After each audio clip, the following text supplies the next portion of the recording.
সহিহ মুসলিমের মধ্যে হাদিস এসেছে, তিনজন যুবক একটা সফরের মধ্যে বাহির হয়েছেন। তিনজন যুবক সফররত অবস্থায় তারা যখন পথ অতিক্রম করতেছেন, আসমান থেকে বৃষ্টি চলে আসলো। খোলা মাঠে যখন বৃষ্টি হয়, মানুষের জন্য বিপদ হয় কিনা? কথা বলেন। তারা আশ্রয় নেওয়ার জন্য একটা গুহায় অবতরণ করলেন, একটা গুহার মধ্যে প্রবেশ করলেন। যে কিনা গুহার মধ্যে প্রবেশ করলেন, সঙ্গে সঙ্গে ওই গুহার মুখে একটা পাথর ছুটে এসে গুহার মুখটা বদ্ধ হয়ে গেলেন। এমন পরিমাণ বদ্ধ হয়ে গেলেন, আসমানের সূর্য পর্যন্ত আর দেখা যাচ্ছিল না। বাহিরের আলোটা গুহার মধ্যে প্রবেশ করতেছিলেন না। তিনজন গভীর ভয়ে নিমজ্জিত হয়ে গেলেন। চিন্তা করলেন কিভাবে রক্ষা পাবো, কে রক্ষা করবে এই সময়?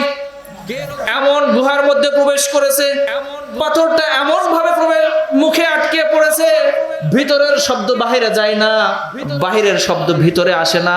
এখানে আর্তনাদ করলেও কেউ শুনতে পাবে না, কাউকে ডাকাডাকি করেও কোনো লাভ হবে না। তিনজন পরামর্শ করতেছে, বলতেছে তোমরা স্মরণ করো জীবনে এমন কোন ইবাদত আমরা করেছি কিনা যে ইবাদত পৃথিবীর কোনো মানুষকে দেখানোর জন্য নয়, একমাত্র আল্লাহ রাব্বুল আলামিনকে রাজি খুশি করার জন্য করেছি। সকলে পড়ি সুবহানাল্লাহ।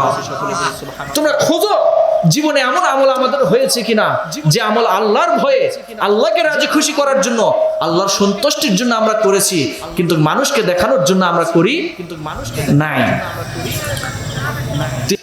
ওই যুবক সাহাবী বলতেছেন,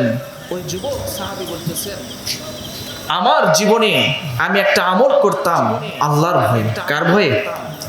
বলতেছে আমার একটা বৃদ্ধ মা এবং বাবা ছিল।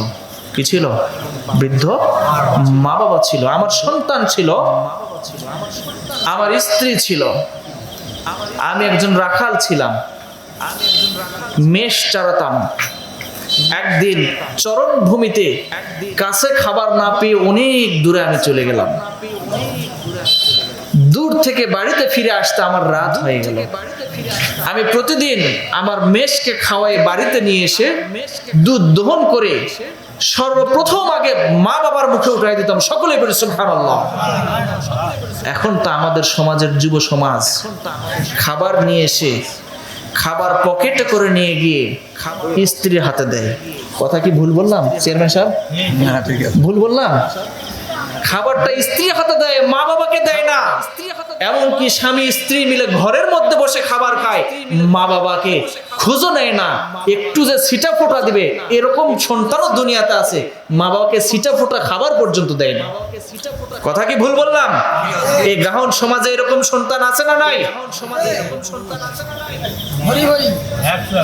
ওই যুবক বলতেছেন যে আমি শুধুমাত্র আল্লাহর ভয়ে, আল্লাহ বলেছেন যে ওয়াবুদুল্লাহ ওয়ালা তুশরিকু বিহি শাইআন ওয়া বিল ওয়ালিদাইনি ইহসানা, বান্দা তুমি তোমার পিতামাতার সাথে ভালো আচরণ করো। এই জন্য আল্লাহর ভয়ে, আল্লাহর সন্তুষ্টির জন্য আমি দুধ দহন করে আমার মা বাবাকে না খাওয়ানো পর্যন্ত আমি কাউকে খাবার দিতাম না। রাত হয়ে গেল, ঘরে ফিরে এসে দেখি মা বাবা ঘুমিয়ে গেছেন। মা বাবা কি দুধ দহন করে নিয়ে মা বাবা শিওরের পাশে গিয়ে দাঁড়ালাম।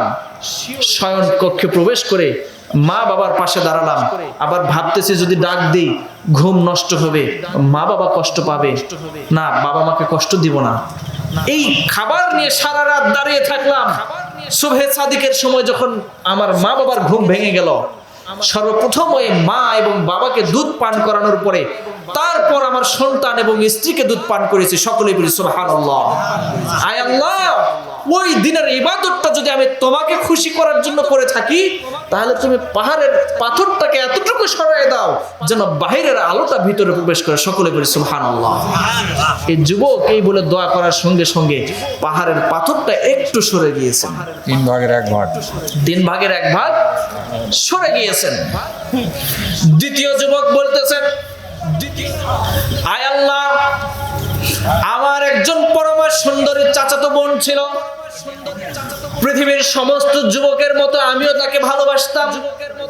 পৃথিবীর সব কিছুর চাইতে আমি আমার ওই সুন্দরী বোনকে বেশি ভালোবাসতাম। তার সাথে জেনা ব্যভিচার করার জন্য তাকে আমি কুপ্রস্তাব দিলাম। আমার বোন আমার প্রস্তাবে রাজি হলো না। বোন বলল, আমি তোমার প্রস্তাবে রাজি হব যদি তুমি আমাকে 100 দিরহাম দিতে পারো। আয় আল্লাহ, 100 দিরহাম আমার কাছে ছিল না। বোনের সাথে জেনা করার জন্য 100 দিরহাম অর্থ সংগ্রহ করে আমি আমার বোনের কাছে একান্ত নিরালায় চলে গেলাম। তার 2 রানের উপরে আমি চেপে বসেছি। আল্লাহ, আমি যখন তার রানের উপরে বসলাম, আমার ওই বোন তখন আমাকে বললেন, ইত্তাকিল্লাহ, তুমি আল্লাহকে ভয় করো। আল্লাহ, আমি তখন এই কথা বলার সঙ্গে সঙ্গে ওই খারাপ কাজ বর্জন করে আমি তোমার ভয়ে সেখান থেকে সরে এসেছি। সকলে বলি সুবহানাল্লাহ। আল্লাহ, আমি যদি তোমার ভয়ে এই কাজটা করে থাকি, নির্জন রুমের মধ্যে আমি চাইলে ধর্ষণ জেনা তার সাথে করতে পারতাম, কিন্তু তোমার ভয়ে জেনায় নিমজ্জিত হয়ে সেখান থেকে আমি ঘুরে চলে এসেছি। আল্লাহ, এটা যদি তোমার রাজি খুশির জন্য আমি সেখান থেকে ফিরে আসি, তুমি পাথরটা আরেকটু সরিয়ে দাও, যেন কথাবার্তাও বাইরে যাতায়াত করতে সঙ্গে সঙ্গে পাথর আরো সরে গেল। সকলে পড়ি সুবহানাল্লাহ। তৃতীয় যুবক তিনি বলতেছেন, আমি সামান্য শস্যের বিনিময়ে একজন কৃষক নিয়োগ করেছিলাম, কাজের লোক নিয়োগ করেছিলাম, আমার বাড়িতে কাজ করবে। ওই কাজের লোক কাজ করার পরে মজুরি না নিয়ে বাড়ি ফিরে চলে গিয়েছে। আয় আল্লাহ, আমি তার মজুরিটা চাইলে ভক্ষণ করে ফেলতাম, খাইয়ে ফেলতে পারতাম, তাকে না দিয়ে ফিরাই দিতে পারতাম, কিন্তু আল্লাহ, আমি তোমার ভয়ে আমি আল্লাহ রব্বুল আলামিনের ভয়ে সেই দিন তার ওই মজুরিটা, এই শস্য দানাটা জমিনের মধ্যে রোপণ করে দিয়ে সেটাকে লালন পালন করে আরো বেশি ফসল করে সেটা বিক্রি করে কিছু সেখান থেকে গাভী ক্রয় করেছি। গাভী ক্রয় করার পরে আমার রাখাল দ্বারা এটাকে চরণ ভূমিতে লালন পালন করিয়েছি, সেখান থেকে গাভীর পাল হয়েছে। আমার ওই কাজের লোক যখন ফেরত আসে আমার কাছে মজুরি চাইলেন, আমি সঙ্গে সঙ্গে দেখাই দিলাম, তুমি ওই গরুর পাল নিয়ে যাও। এখন যদি দীর্ঘদিন পর কেউ আসে বলে যে আমার কাজের মজুরি দেন, কাজের মজুরি আর কতটুকু হবে? ওই মালিক যখন বললেন যে তুমি ওই গরুর পাল নিয়ে যাও, ওই কাজের লোক বলতেছেন, মস্করা করার জায়গা পান না, আমার সাথে মস্করা, ঠাট্টা করতেছেন আমার সামনে। ওই যুবক বললেন, জি আল্লাহ, আমি তাকে বললাম যে তোমার অর্থ আমি কাজে লাগিয়ে এটাকে খাটিয়ে আমি অর্থটাকে বৃদ্ধি করে দিয়েছি, আমি চাইলে এটা ভক্ষণ করতে পারতাম। আল্লাহ, এই কাজটা যদি আমি তোমার রাজি খুশির জন্য আমি তোমার ভয়ে যদি করে থাকি, আল্লাহ, তুমি পাথরটা এতটুকু পরিমাণে সরিয়ে দাও যাতে করে আমরা এই বিপদ থেকে উদ্ধার হতে পারি। সকলে করি সুবহানাল্লাহ। আল্লাহ রাব্বুল আলামিন ওই পাথরটাকে ওই গুহার মুখ থেকে এত পরিমাণ সরাই দিয়েছেন, ওই 3 যুবক ওই কষ্টের মধ্য থেকে, ওই কঠিন বিপদ থেকে উঠে গুহার মুখ দিয়ে বের হয়ে আবার তারা সফরে রওনা হয়েছেন। সকলে বলি সুবহানাল্লাহ।